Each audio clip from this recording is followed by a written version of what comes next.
ಅತಿಶಯ ಪಡದೆ ಎಂತ ದೀನತೆಯ ತೋರಿದನು.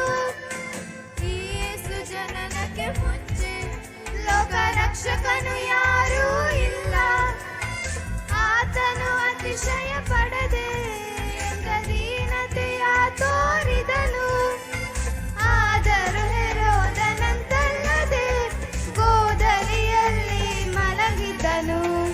ಆದರೂ ಹೆರೋದನಂತಲ್ಲದೆ ಗೋದಲಿಯಲ್ಲಿ ಮಲಗಿದನು. ಆತನ ಜನನ ದಿನ ನನಗೆ ದೀನತೆ ಕಲಿಸಿತು. ಆತನ ಜನನ ದಿನ ನನಗೆ ದೀನತೆ ಕಲಿಸಿತು. Happy Christmas, blessing Christmas, happy Christmas, saving Christmas, happy Christmas, happy Christmas, hallelujah. Christmas ಅಂದರೆ ಕ್ರಿಸ್ತನನ್ನು ಸ್ತುತಿಸುವುದೇ. ಆತನ ಜನನವು ಜನರಿಗೆ ತಿಳಿಸುವುದೇ.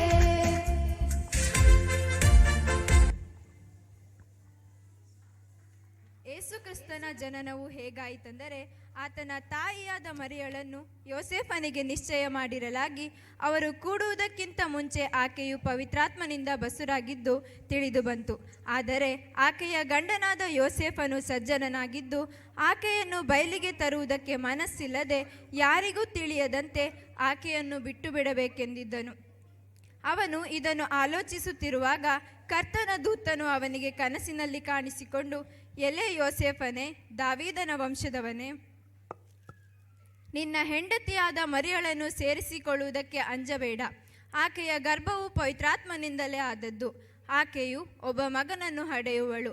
ನೀನು ಆತನಿಗೆ ಏಸು ಎಂದು ಹೆಸರಿಡಬೇಕು, ಯಾಕಂದರೆ ಆತನೇ ತನ್ನ ಜನರನ್ನು ಅವರ ಪಾಪಗಳಿಂದ ಬಿಡಿಸಿ ಕಾಯುವನು ಅಂದನು. We wish you a Merry Christmas. We wish you a Merry Christmas. We wish you a Merry Christmas and Happy